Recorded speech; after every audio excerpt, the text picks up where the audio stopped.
மாதம் 200 யூனிட் சொன்னாரா, அப்புறம் என்ன சொல்லிட்டாப்புல 2 மாதத்துக்கு 200 யூனிட் ஆப்புல. ஃபர்ஸ்ட் என்ன மாசம், இப்போ 2 மாசத்துக்கு வருவாரு.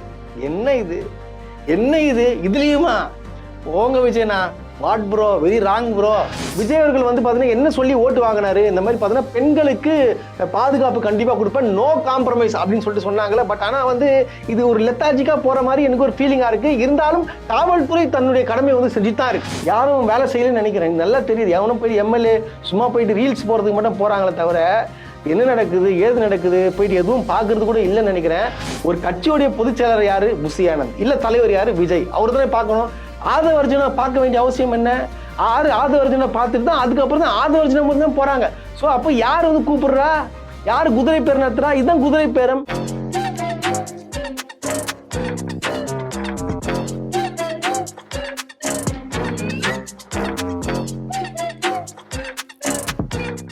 டயா பூஸ்டர் சுகரை கண்ட்ரோல் பண்ணும், உங்க ஆரோக்கியத்தை மீட்டு தரும். சர்க்கரையை கட்டுப்படுத்துறதுக்கான எளிமையான வழிமுறை, இயற்கையான வழிமுறை. அனைத்து மருந்து கடைகளிலும் கிடைக்கும். அனைவருக்கும் வணக்கம். பாத்தீங்களா, கரண்ட் இல்ல, இது இன்வெர்டர்ல ஓடிட்டு இருக்கு லைட் எல்லாம். இது எப்போ ஆஃப் ஆகும்னு தெரியல. சரி வாங்க நம்ம நேரடியாக நிகழ்ச்சிக்குள்ளே போயிடலாம். இப்ப பாத்தீங்கன்னா விவசாயிகள் வந்து ஒரு மிகவும் மகிழ்ச்சி அடைகிறாங்க, விவசாயிகள் வந்து கொண்டாட்டத்தில் இருக்கிறாங்க அப்படின்னு சொல்லிட்டு ஏகப்பட்ட செய்திகள் வந்து போட்டுட்டு இருக்காங்க. சோசியல் மீடியாலையும் பாத்தீங்கன்னா பறக்க விடுறாங்க. ஆனா ஒரு பக்கத்துல பாத்தீங்கன்னா விவசாயிகள் போராட்டம் பண்ண சொல்றாங்க. என்னடா அது, விவசாயிக்கு அண்ணன் வந்து நல்லது பண்ணியிருக்காரு, நம்ம சிஎம் நல்லது பண்ணியிருக்காரு, எப்படி வந்து இவங்க போராட்டம் பண்ணுவாங்க? ஒரு சைடு நல்லது பண்றேன்றாங்க, ஒரு சைடு வந்து போராட்டம் பண்றாங்களே, அது விவசாயிகளே போராட்டம் பண்றாங்க, என்னடா அதுன்னு சொல்லிட்டு உத்து கவனிச்சாக்கா இவர் என்ன சொன்னாப்புல தேர்தல் வாக்குறுதியில 5 ஏக்கருக்கும் குறைவான நிலம் வைத்திருக்கும் விவசாயிகளுக்கு வேளாண் கூட்டுறவு சங்கங்களிலிருந்து பெறப்படும் அனைத்து பயிர் கடன்களுக்கு முழு தள்ளுபடி.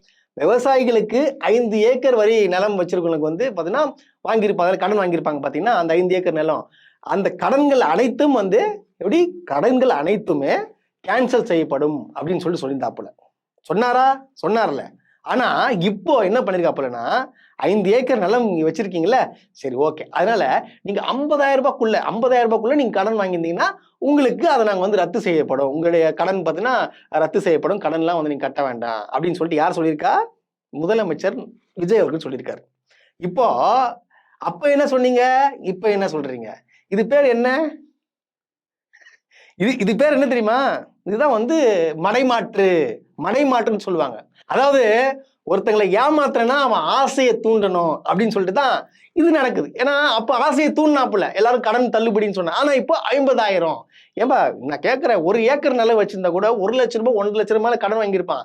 கிட்டத்தட்ட ஒரு 5 ஏக்கரு அப்படி வச்சிருக்கலாம் பார்த்தோன்னா எனக்கு தெரிஞ்சு ஒரு 3-4 லட்சம் மேல வாங்கியிருப்பான். சிலவங்களாம் ஒருத்தன் சொல்றான் எனக்கு 20 லட்சம் ரூபாய்க்கு மேல கடன் வாங்கி வச்சிருக்கான். அவங்க கதியில என்ன? சூப்பர். அதாவது செம்மையா வந்து ஒரு கேம் போயிட்டு இருக்கு. என்ன சொன்னாரு, அதே போல இன்னொரு சைடு வாங்க, எலக்ட்ரிசிட்டி மேட்டர் வரேன். இதுல பாத்தீங்க என்ன சொன்னாரு, மாதம் 200 யூனிட் சொன்னாரா, அப்புறம் என்ன சொல்லிட்டாப்புல 2 மாதத்துக்கு 200 யூனிட் ஆப்புல. ஃபர்ஸ்ட் என்ன மாசம், இப்போ 2 மாசத்துக்கு ஒரு வாட்டி. என்ன இது இதுலயுமா போங்க விஜயனா, what bro, very wrong bro. இது தமிழ்நாடா இல்ல வந்து வட மாநிலமா அப்படின்னு சொல்லிட்டு எனக்கு தெரியல. ஏன்னா ஒரு அமைதியான சூழல் வந்து நிலவே இல்லை. ஏன்னா எங்க பார்த்தாலும் பாத்தீங்கன்னா ஒரே பிரச்சனையா தான் இருக்கு. அவன் வந்து வெட்டுறான், குத்துறான், என்னென்னமோ நடக்குதுங்க. அதாவது ரொம்ப ஒரு வித்தியாசமான ஒரு இடமா மாறிடுச்சு இந்த தமிழ்நாடு. எதனால நடக்குது, ஏன் நடக்குது அப்படின்னு சொல்லிட்டு எனக்கு தெரியல. ஒருவேளை வந்து விஜய் என்ன வந்தா நம்ம வந்து மற்றவங்க எல்லாம் பழி வாங்கணும் அப்படின்னு நினைச்சு பண்றாங்களா, இல்ல வந்து என்ன எனக்கு ஒன்றும் புரிய மாட்டேங்குது. காவல்துறையும் பாத்தீங்கன்னா தொடர்ந்து பாத்தீங்கன்னா 24 மணி நேரம் பாத்தீங்கன்னா பணிகள் வேலை செய்றாங்க. நான் உண்மையா சொல்றேன், காவல்துறைக்கு என்னுடைய மிகப்பெரிய பாராட்டுகளும் வாழ்த்துக்களும் நான் தெரிவிச்சுக்க விரும்புறேன். ஏன்னா நேத்து நான் பாக்குறேன், கிட்டத்தட்ட ஒரு பிரச்சனையான இடத்துல பாத்தீங்கன்னா வீட்டு கூட போகாம 2 நாட்களா வேலை செய்யறாங்க. ஏன்னா அந்த அளவுக்கு வந்து ஏதோ ஒன்று சட்டம் ஒழுங்கு சரியில்லாம போயிட்டு இருக்கு. இதுல வந்து பாத்தீங்கன்னா விஜய் அவர்கள் வந்து பாத்தீங்கன்னா என்ன சொல்லி ஓட்டு வாங்கினாரு, இந்த மாதிரி பாத்தீங்கன்னா பெண்களுக்கு பாதுகாப்பு கண்டிப்பா கொடுப்பேன், நோ காம்ப்ரமைஸ் அப்படின்னு சொல்லிட்டு சொன்னாங்களே. பட் ஆனா வந்து இது ஒரு லெத்தாஜிக்கா போற மாதிரி எனக்கு ஒரு ஃபீலிங்கா இருக்கு. இருந்தாலும் காவல்துறை தன்னுடைய கடமை வந்து செஞ்சுதான் இருக்கு. நான் மீண்டும் சொல்றேன், காவல்துறையாலும் சரி இல்ல வந்து ஒரு ஆர்மியா இருந்தாலும் சரி, அவருக்கு அடிச்சுன்னு வச்சுக்கலாம் அவங்கள வந்து அரெஸ்ட் பண்ணுவாங்க, அதெல்லாம் கரெக்ட். ஆனா குற்றத்தை தடுக்க முடியுமான்னு கேட்டீங்கன்னா முடியாது. ஏன்னா ஒரு குற்றம் பண்றோம் போது சொல்லிட்டு பண்ண மாட்டான். அவன் எங்க பண்ணுவான், என்ன பண்ண போறான், என்னென்ன சம்பவம் பண்ண போறான்னு தெரியாது. புரிதுங்களா? ஸோ வந்து அதை வந்து நம்ம காவல்துறை மேல தப்பு சொல்ல முடியாது. நான் மீண்டும் மீண்டும் சொல்றேன், ஒருத்தன் வந்து தவறு பண்றானா அவனுடைய சுய ஒழுக்கம் அவனால மட்டும்தான் முடியும். அவன் தான் பண்றான். அதுக்கு வந்து பின்புலத்துல இந்த கவர்மெண்ட்டோ இல்ல போலீஸோன்றது கிடையவே கிடையாது. அவன் பாத்தீங்கன்னா மனித தன்மையை இழந்து அது ஒரு மிருகம் மாறுறான். அது எப்படி அவன் உருவாகிறான்றது தெரியல. அவனுக்கு எதனால ஆகுது இது வந்து அரசு வந்து கண்டறிஞ்சு பாத்தீங்கன்னா அந்த குற்றவாளிகளை வந்து விசாரிக்கணும். எதனால உனக்கு இப்படி தோணுச்சு, எதனால உனக்கு பண்ணணும்னு தோணுச்சு அப்படின்னு சொல்லிட்டு இந்த மாதிரி விசாரிச்சு அதுக்கேற்ற மாதிரி என்ன பண்ணணுமோ அதெல்லாம் பண்ணி ஆகணும். ஸோ இதுதான் வந்து எனக்கு தொடர்ந்து பார்த்து நடந்துட்டு இருக்காது. நேற்று பாக்குறேன் ஒரு விஷயத்த பார்த்தோன்னே பக்குன்னு ஆகி போச்சுங்க. ஒரு பொண்ணு லவ் பண்ண பொண்ணு சரிங்களா, அந்த பொண்ணு வந்து திடீர்னு ஒரு மிஸ் அண்டர்ஸ்டாண்டிங்ல பிரிஞ்சிருக்கு போல, கோயம்புத்தூர் தான். அங்க அந்த பையன் என்ன பண்றான், வீட்டு வழியா வரான்.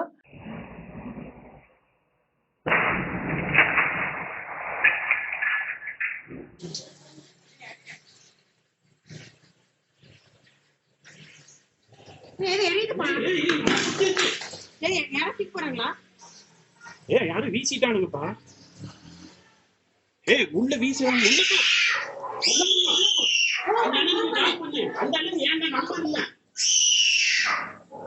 வந்த உடனே பாத்தீங்கன்னு வச்சுங்களேன், அங்க பெட்ரோல் பாம் எடுத்து அடிக்கிறாங்க. அதாவது பெட்ரோல் பாருங்க, அந்த பெட்ரோல் நிரப்பி அது ஒரு பாட்டில் பீர் பாட்டில் ஊத்தி என்ன பண்றான், அந்த பாட்டில தூக்கி எங்க அடிக்கிறான்னா வீட்டு வாசல், பொண்ணுல வீட்டு வாசல் அடிக்கிறான். அங்க வந்து ஒரு குழந்தை கத்துது. இது எப்படி அவனுக்கு எந்த அளவுக்கு ஒரு தைரியம் இருக்கு, அவன் பின்புலத்துல யாரு இருக்கா? இத்தனைக்கு ஒருத்தம் பண்ணல, ஒரு 2 பைக்ல 4 பேர் மொத்தம் 2 பேர் வராங்க ஒரு பைக்ல வந்து தொடர்ந்து அடிக்கிறான். இது எப்படி அவன் பண்றான்? அது தமிழ்நாடா இல்ல என்னன்னு சொல்லிட்டு எனக்கு ஒன்றும் புரியலங்க. தொடர்ந்து இப்படிதான் நடக்குது. இது இப்படி இருக்க, இந்த மணிமங்கலம் இருக்கு பாத்தீங்கன்னா, அந்த மணிமங்கலம் ஏரியால அதாவது தாவேக்கா நிர்வாகின்னு சொல்லிட்டு செய்திகள்ல வந்துட்டு இருக்கு சரிங்களா. அவன் என்ன பண்றான்னா பெண்ணு வந்து குளிக்கிறது எட்டி பார்த்திருக்கான். இங்க பாருங்க, அதாவது இந்த மாதிரி சம்பவங்கள் எல்லாம் தொடர்ந்து நடந்துட்டு இருக்கு. இது இவன் ஒருத்தருக்கானா, இன்னொருத்தர் என்ன பண்ணிருக்கான் பாத்தீங்கன்னா, அவன் ஒரு தாவேக்கா நிர்வாகி. அவன் பாத்தீங்கன்னா 15 வயசு பொண்ணோ இல்ல 13 வயசு பொண்ணுக்கு, அந்த பொண்ணுக்கு பாத்தீங்கன்னா பாலியல் தொல்லை கொடுத்து மாட்டிருக்கான். தொடர்ந்து பெண்களுக்கு எதிரான வன்கொடுமைகள் தொடர்ந்து நடந்துட்டு இருக்கு தமிழ்நாட்டுல. இது வந்து ஒரு பதட்டமான சூழ்நிலை கண்டிப்பா ஏற்படுது. எல்லாரும் சொல்லியிருந்தாங்க விஜய் என்ன காப்பாத்துவாரு, விஜய் என்ன வந்தாருன்னா வந்து குற்றவாளிகளை சுட்டு புடிச்சிருவாரு. அதாவது பாத்தீங்கன்னா அந்த படத்துல எப்படி விஜய் காப்பாத்துவாரோ ஸோ அந்த மாதிரி காப்பாத்துவாங்க அப்படின்னு நினைச்சிட்டு பல மக்கள் வந்து விஜய் அவர்களுக்கு வந்து ஓட்டு போட்டு இப்ப தமிழ்நாடு முதலமைச்சரா வந்து உட்காந்துருக்காரு. அவ்வளவுதான். உட்காந்து என்ன பண்ணுவோம் பண்றாரு. மத்தெல்லாம் யாருன்னா சொல்றது இதுதான் சொல்ல முடியும். ஏன்னா தொடர்ந்து சட்டம் ஒழுங்கு சரியில்லாம போதுன்னா யார் காரணம் அதுக்கு? யாரை கூட்டுறது? இப்ப நீங்க மட்டும் என்ன சொன்னீங்க, திமுக தான் காரணம் சொன்னீங்களா? இப்ப யார் காரணம்? ஆனா இப்பயும் பாருங்க திமுக தான் காரணம் சொல்றானுங்க. நேத்து அந்த குட்டி மியாவுன்னு சொல்லிட்டு ஒரு பொண்ணு பாத்தீங்களா, ஏதோ வந்து இது உதயநிதி ஸ்டாலின் தான் இதெல்லாம் பண்றாரு, நம்ம ஆட்சி கெட்ட பேர் உண்டாக்குறதுக்காக வேணும்னே இதெல்லாம் பண்றாங்கன்னு சொல்லிட்டு ஒரு பொய் குற்றச்சாட்டு போட்டுச்சு. அந்த பொண்ணு மேல பாத்தீங்கன்னா கம்ப்ளைண்ட் கொடுத்துருக்காங்க. அது வந்து விசாரணை நடந்துட்டு இருக்குன்னு சொல்லிட்டு தகவல்கள்லாம் வெளியே வந்துட்டு இருக்கு. அதாவது அவதூறு பரப்பி இப்பயும் பாத்தீங்கன்னா பொதுமக்கள்கிட்ட என்ன கொண்டு போய் சேர்க்கிறானுங்க, இந்த மாதிரி இதுக்கெல்லாம் காரணம் யாரு, இது திமுக தான் ரெடி பண்ணி பண்ணுது, கரண்ட் வரலங்க, அதுக்கு போயிட்டு திமுக தான் காரணம்னு சொல்றாங்க. இது போக இன்னொரு காமெடி என்னன்னு பாத்தீங்கன்னா, விஜய் சிஎம் ஏரியால கரண்ட் இல்ல.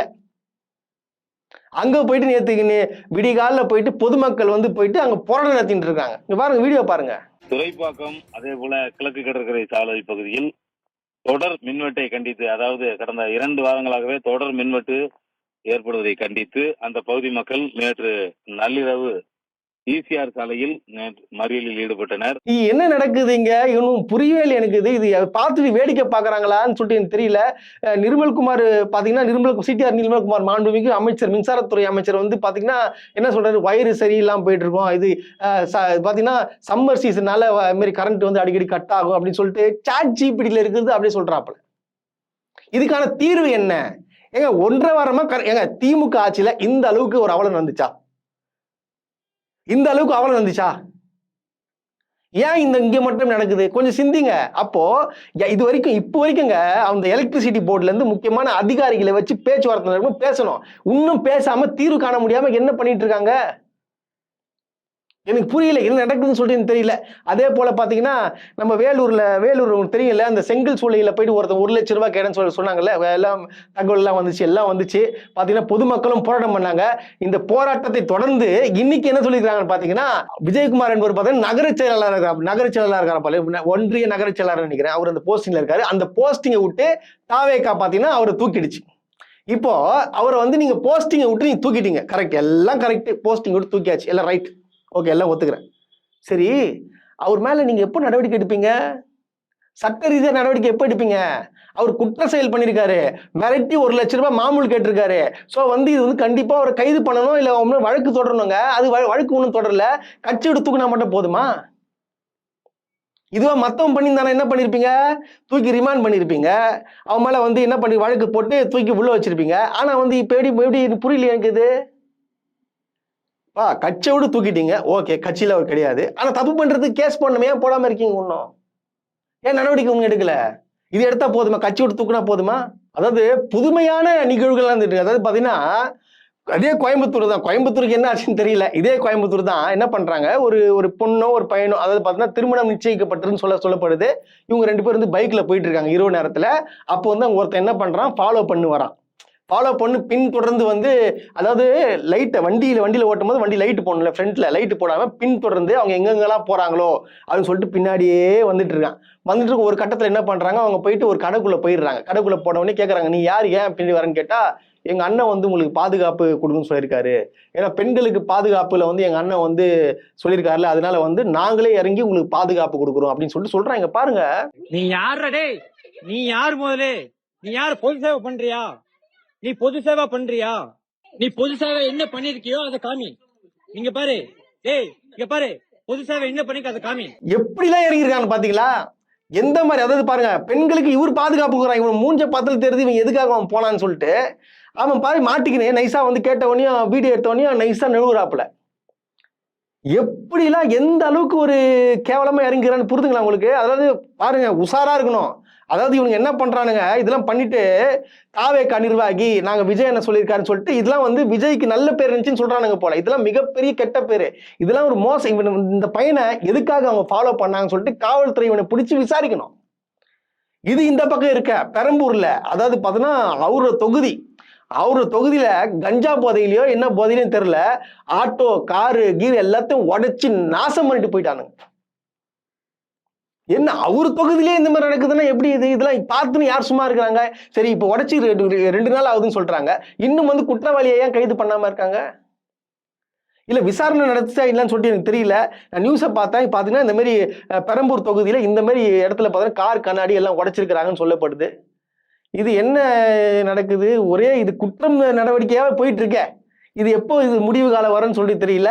சரி, இது இப்படி இருக்க. இந்த பக்கம் பார்த்தா குரோம்பேட்ல தண்ணியே வரலன்னு சொல்லிட்டு ஒரே பிரச்சனை. ஒரு 4 பேர் ஒரு பெரிய கும்பல் சேர்ந்து ரோட்டை வழிமறிச்சு தண்ணி கொடுங்கன்னு சொல்லிட்டு கேனை வச்சு நின்றுட்டு இருக்காங்க. தண்ணி கூடலாம். குரோம்பேட்டையில் 10 நாட்களாக குடிநீர் வரவில்லை என்கின்ற காரணத்தினால் பொதுமக்கள் திடீர் சாலை மறியலில் இங்கே ஈடுபட்டதால் அப்பகுதி முழுவதுமாக பெரும் பரபரப்பு ஏற்பட்டிருக்கிறது. இதனால் போக்குவரத்து நெரிசலும் ஏற்பட்டிருக்கிறது. இது இந்த மாதிரி நம்ம பார்த்துருக்கோம் எப்பயாச்சு? எனக்கு தெரிஞ்சு நான் ஒரு 20 வருஷத்துக்கு முன்னாடி தான் பார்த்திருக்கேன். ஆனா தண்ணிக்கு பிரச்சனை இல்ல, தண்ணிக்கு பிரச்சனை, ரோட்ல வீதிக்கு வராங்கன்னா பொம்பளைங்க வராங்கன்னா ஏதோ ஒன்று நடக்குது. யாரும் வேலை செய்யலன்னு நினைக்கிறேன், நல்லா தெரியுது. எவனும் போய் எம்எல்ஏ சும்மா போயிட்டு ரீல்ஸ் போறதுக்கு மட்டும் போறாங்களே தவிர என்ன நடக்குது ஏது நடக்குது போயிட்டு எதுவும் பாக்குறது கூட இல்லைன்னு நினைக்கிறேன். அவங்க போயிட்டு இவங்களுக்கு யாருன்னு தெரியல போல எம்எல்ஏ, அதனால என்ன பண்ணிக்கிறாங்க, இவங்க திமுக காரங்களை அவங்க கிட்ட போயிட்டு தண்ணி வரலன்னு சொல்லியிருக்கிறாங்க. இதுனா நியாயம்? போய் யாருக்கிட்ட கேட்கணும்? நீங்க போய் எம்எல்ஏ தானே கேட்கணும். யார்கிட்டங்க கவர்மெண்ட் இருக்குது? அவங்க வீட்டு கேளுங்க. இது கூட வந்து திமுக தான் காரணம்னா எப்படி இது? ஆனா கொடுமைங்களா, என்னென்னலாம் பண்ண போறீங்களோ ஏதோ பண்ண போறீங்கன்னு தெரியல. இப்போ பாத்தீங்கன்னா ஹாட் நியூஸா ஒண்ணு போயிட்டு இருக்கு, உங்களுக்கு எல்லாருக்குமே தெரியும். குதிரை பேரம், அதாவது பாத்தீங்கன்னா எம்எல்ஏக்கள், அதிமுகவை சேர்ந்த எம்எல்ஏக்கள் என்ன பண்றாங்க, இப்போ டிவிக்கேல வந்து ஜாயின் பண்றாங்க. எப்படி ஜாயின் பண்றாங்க? தன்னுடைய பதவி, அதாவது எம்எல்ஏ பதவியை ராஜினாமா பண்ணிட்டு டிவிக்கேல வந்து ஜாயின் பண்றாங்க. யாரை பாக்குறாங்க ஜாயின் பண்றதுக்கு? ஆதவ அர்ஜுனா பாக்குறாங்க. நான் கேக்குறேன், எதுக்கு ஆதவ அர்ஜுனா வந்து பாக்குறாங்க? ஒரு கட்சியுடைய பொதுச் செயலர் யாரு? புஷி ஆனந்த். இல்ல தலைவர் யாரு? விஜய். அவர் தானே பார்க்கணும். ஆதவ அர்ஜுனா பார்க்க வேண்டிய அவசியம் என்ன? ஆதவ அர்ஜுனா பார்த்துட்டு தான் அதுக்கப்புறம் தான் ஆதவ அர்ஜுனா மட்டும் தான் போறாங்க. சோ அப்ப யார் வந்து கூப்பிடுறா? யாரு குதிரை பேரம் நடத்துறா? இதுதான் குதிரை பேரம். அதாவது பார்த்தீங்கன்னா அவங்க கட்சியில இருந்து வாங்க, நான் உங்களை பாத்துக்கிறேன், ரிசைன் பண்ணிட்டு வாங்க, திருப்பி எம்எல்ஏ எலெக்ஷன் வச்சு நம்ம ஜெயிச்சிடலாம் அந்த ஒரு நிலையில வராங்க. ஏன்னா இப்போ கூட பாத்தீங்கன்னா தாவேகா பாத்தீங்கன்னா பெரும்பான்மை இல்லை. இப்போ 45 பேர் 144 சொல்றாங்க. அந்த 144ல 25 போயிடுச்சுன்னு வச்சுக்கலாம். என்ன ஆகும்னு பார்த்தீங்கன்னா வெறும் பார்த்தீங்கன்னா திமுகவுடைய கூட்டணி கட்சிகள் தான் இருக்கும். அவங்க எப்போ போவாங்கன்னு சொல்லிட்டு தெரியல. அதனால என்ன பண்ணிட்டாங்க, நம்ம உஷாரா இருக்கணும், ஆட்சி ரன் பண்ணுன்னு சொல்லிட்டு இந்த மாதிரி ஒரு குதிரை பேரத்தில் இருக்கிறாங்க. திஸ் இஸ் கால் குதிரை பேரம். அவங்க கட்சியில இருந்து இப்படி வராங்கன்னா என்ன அர்த்தம்? நான் கேட்க ஒரு எம்எல்ஏ சொல்றாங்க, அதை பார்த்தீங்கன்னா எம்எல்ஏ ரிசைன் பண்ணிட்டு சொல்றாங்க, இந்த மாதிரி வந்து நான் இன்னைக்கு ஏன் வந்துன்னு கேட்டதுக்கு, இல்ல அவங்க திமுகவும் அதிமுகவும் ஒண்ணு சேர்ற மாதிரி இருந்துச்சு, அதனால பொறுத்துக்கு மேல டிவிக்கே வந்துட்டேன் அப்படின்றாங்க. இது என்னது இது? இதை நம்ப முடியாது. அதுக்கு நீங்க உங்களுக்கு பிடிக்கலன்னா என்ன பண்ணிருக்கணும், நீங்க போயிட்டு உங்க பொதுச்செயலாளர் சண்டை போட்டு இது அதிமுகங்க ஏன் போறீங்கன்னு சொல்லிட்டு கேட்கணும். பட் அப்பெல்லாம் சும்மா இருந்துட்டு இந்த மாதிரி வந்து தேவையில்லாத ஒரு வதந்தி ஒரு கிரியேட் பண்ணி இதுக்காக தான் நீங்க போறேன்னு சொல்லிட்டு பொய் சொல்லலாம். இப்படியாமா சொல்லலாம்? உனக்கு ஓட்டு போட்ட மக்கள்லாம் முட்டாளா?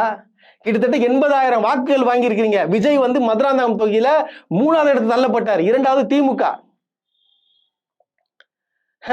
இது அப்போ உங்களுக்கு ஓட்டு போட்ட மக்கள்லாம் முட்டாளா? நான் என்ன சொல்றேன்னா, இப்ப பாத்தீங்கன்னா 5 தொகுதி காலியா இருக்கு. இன்னும் 5 எம்எல்ஏக்கள் வந்து வரப்போறதா வந்து சொல்லப்படுது. 5 எம்எல்ஏக்கள் யாரு பாத்தீங்கன்னா நேத்து 3, இன்னைக்கு பாத்தீங்கன்னா எஸ்ஐகி சுப்பையான்னு ஒருத்தர் வந்து சேர்த்திருக்காரு அதிமுகல. இப்ப பாத்தீங்கன்னா விஜய் பாஸ்கர் வரன்னு சொல்றதா தகவல் வருது. இன்னும் 4 எம்எல்ஏக்களும் வந்து வரதா வந்து சொல்லப்படுது. சோ இது வந்து எங்க போய் முடிய போகுது ஏதுன்னு சொல்லிட்டு தெரியல. இதுதான் குதிரை பேரம். ஒண்ணே ஆதவர்ஜன் சொல்றாரு, இதுவும் குதிரை பேரம். நீங்க மட்டும் ஓபிஎஸ் வந்து எடுக்கலையா? எப்படி இது ஓபிஎஸ் வந்து எலெக்ஷன் நடக்கிறதுக்கு முன்னாடி, அதாவது எலெக்ஷன் நடக்கிறதுக்கு முன்னாடி இந்த பாயிண்ட் நோட் பண்ணணும். எலெக்ஷன் நடக்கிறதுக்கு முன்னாடி அவர் என்ன பண்றாரு, எனக்கு வந்து அதிமுக வந்து எனக்கு பிரச்சனையா இருக்கு, என்ன யாரும் மதிக்க மாட்டாங்க, சோ வந்து நான் தாய் கழகத்துல வந்து இணைகிறேன் அப்படின்னு சொல்லிட்டு எப்போ வராரு, ஓபிஎஸ் வந்து இணைகிறாரு. இது பேர் குதிரை பேரமாவும்? ஒருத்தன் எம்எல்ஏ பதவி மக்களால் தேர்ந்தெடுக்கப்பட்ட ஒரு எம்எல்ஏவை ரிசைன் பண்ணிட்டு டிவிகேல வந்து அந்த தொகுதியில மீண்டும் அங்க நிக்கிறதுக்கான வழி பண்றீங்க. அப்புறம் எப்படி இது பேர் தான் குதிரை பேரம். இப்போ நம்ம கூட்டணி கட்சியில இருந்து போனாங்க பாத்தீங்கன்னா அவங்க என்ன சொல்ல போறாங்க, இதுக்கு என்ன பேச போறாங்க? 16 விசிகேல இருந்து கண்டனம் தெரிவிச்சிருக்காங்க, இந்த மாதிரி எல்லாம் பண்ணக்கூடாதுன்னு சொல்லியிருக்காங்க. ஆனா வந்து தொடர்ந்து வந்து எம்எல்ஏக்களும் சேர்ந்தா இருக்கிறாங்க. இப்போ வந்து திருமாவளவரோட முடிவு என்னன்றது எனக்கு தெரியல. இதை வந்து அவர் யோசிச்சு பரிசீலனை பண்ணணும். மீண்டும் சொல்றேன், அவர் தயவு செய்து யோசிச்சு பரிசீலனை பண்ணுங்க. அதே போல ஐயூஎம்எல் கட்சிகளும் சரி, கம்யூனிஸ்ட் கட்சிகளும் சரி, நீங்க வந்து இப்ப கண்டிப்பா யோசிக்கணும் இதை பத்தி. சரி, இது விட்டுருங்க. சபாநாயகர்கிட்ட போய் கொடுக்குறாங்க, கொடுத்த உடனடியா உடனே வந்து கேன்சல் பண்ணிட்டாருன்னா எப்படிங்க அது? இப்போ எம்எல்ஏ பதவி வேணான்னு சொல்லிட்டு போறோம், என்ன ஏதுன்னு விசாரிக்கணும், ஒரு 2-3 நாள் டைம் எடுத்துக்கணும். போய் கொடுத்த உடனே ஓகே அப்படி எப்படி ஏத்துப்பீங்க? ஏங்க மாற்று கட்சியிலேருந்து வர்றாங்க, அவங்க எப்படி அவங்கள வந்து ஏத்துப்பீங்கன்னு தெரியல எனக்கு. அது இங்க பாருங்க, எல்லாமே பக்கா பிளான் பண்ணி பண்றாங்க, புரியுதுங்களா? கேட்டா வந்து இவங்க தூய சக்தி, நான் வந்து மக்களுக்காக பாடுபடுறேன்னு சொல்லிட்டு இந்த மாதிரி குதிரை பேரம் நடத்தி வந்து ஒரு அரசு தக்க வைக்கிறாங்களே. ஓட்டு போட்ட மக்களே கொஞ்சம் சிந்திங்க நீங்க. இது வந்து வேற மாதிரியான விஷயங்கள்லாம் தமிழ்நாட்டில் போயிட்டு இருக்கு. இந்த மாதிரி அரசியல் வரலாற்றிலேயே இப்போ ஒரு கட்சி பார்த்தீங்கன்னா 2 வருஷத்துல சிஎம் எப்படி ஆனாருன்னு சொல்லிட்டு தெரியல. மக்களாக நீங்க வந்து வாக்கு அளிச்சிட்டீங்க. ஆனா சிஎம் ஆனதுல இருந்து தொடர்ந்து பார்த்தீங்கன்னா போராட்டமா இருக்குது. தமிழ்நாட்டில் வாழறதே போராட்டமா இருக்குதான் சொல்ல முடியும். ஏன்னா அந்த மாதிரி தான் போயிட்டு இருக்கு, ஒவ்வொரு நாளும் அந்த மாதிரி தான் ஆயிட்டு இருக்கு. இது ஏங்க எனக்கு சத்தியமா எனக்கு இப்போ டவுட்டா இருக்கு, நம்ம தமிழ்நாட்டில் தான் இருக்கமான்னு சொல்லிட்டு. ஏன்னா அந்த அளவுக்கு வந்து ஒரு பீதியிலே வந்து போய் டிராவல் பண்ற மாதிரி தான் ஃபீலிங் ஆகுது. ஆனா எனக்கு ஒன்னே ஒன்று மட்டும் இங்கிட்ட சொல்லிக்க விரும்புறேன். இதுக்கு நீங்க ஒன்னு சொல்றேன் கேட்டுங்க. அதாவது 2017 நினைக்கிறேன், சரிங்களா? 2017 அப்ப பாத்தீங்கன்னா அதிமுக வந்து ஊசலாடிட்டு இருக்கு, இப்ப தான் ஆடிட்டு இருக்கு. அப்ப வந்து ரொம்ப அதை பார்த்தீங்கன்னா எடப்பாடி பழனிசாமி வந்து முதலமைச்சரா தேர்ந்தெடுக்கப்படுறாரு. அங்க பாத்தீங்கன்னா உள்ள 2 டீமா பிரிகிறாங்க, ஓபிஎஸ் அணி அந்த டீமா பிரிகிறாங்க. கிட்டத்தட்ட பாத்தீங்கன்னா ஒரு 25 எம்எல்ஏக்கள் மேல வந்து 25 எம்எல்ஏக்கள் தான் தேவைப்படுது திமுகக்கு. அப்போ வந்தா வந்து ஜெயிச்சிடலாம், சரிங்களா?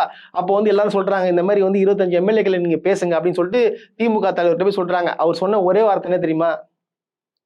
அதெல்லாம் வேணாம், அதெல்லாம் நம்மளுக்கு தேவையில்லாத ஒண்ணு. மக்கள் வந்து ஓட்டு போட்டிருக்காங்க, அவங்க தான் ஜெயிச்சிருக்கிறாங்க. 2017 இன்னும் ஒரு 3.5 வருஷம் அவங்க வந்து என்ன பண்றாங்கன்னு பார்க்கலாம். மக்கள் வந்து பார்ப்பாங்க.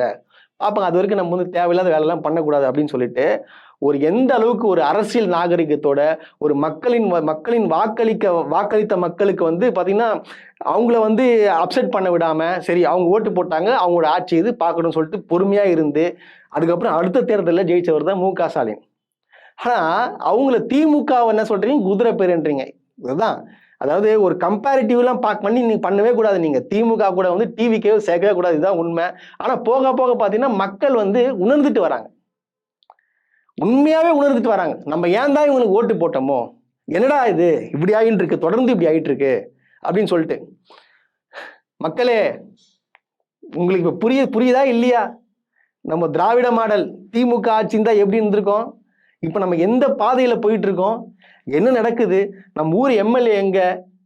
கொளத்தூர்ல இப்போ இருக்க எம்எல்ஏ போயிட்டு பார்க்கலையா, அங்கேயும் ஒரே தொடர் போராட்டம் நடத்திட்டு இருக்கிறாங்க. எம்எல்ஏ ஓட்டு போட்ட எம்எல்ஏ எங்க அப்படின்னு சொல்லிட்டு கேள்வி மேல கேள்வி கேட்கறாங்க. அதுதான் சொல்றேன்ல, இப்போ அவங்களுடைய மனசு ஃபுல்லா எப்படி தெரியுமா இருக்கும், ஸ்டாலின் அவர்கள் தான் தேடிட்டு இருக்கு. இதுதான் உண்மை, இதுதான் நிலவரம். பொறுத்திருந்து பார்க்கலாம். ஏன்னா அரசியல் காலம் பார்த்தீங்கன்னா வேற மாதிரி மாறுது, ஏதோ வித்தியாசமான விஷயங்கள்லாம் நடந்துட்டு இருக்கு. இந்த மாதிரி யாரும் பார்க்காத வகையில 75 கால அரசியல்ல இப்படியே நடக்கல, நான் புதுமையான ஒரு அரசியல் இங்க நடந்துட்டு இருக்கு. அது என்ன நடக்குது, ஏது நடக்குது, இந்த ஆட்சி நீடிக்குமா நீடிக்காதா என்பது பார்த்தீங்கன்னா எல்லாம் அவர்கிட்ட தான் இருக்குன்னு நினைக்கிறேன். பொறுத்திருந்து பார்க்கலாம் என்ன நடக்கும், என்ன நடக்க போகுது அப்படின்றத.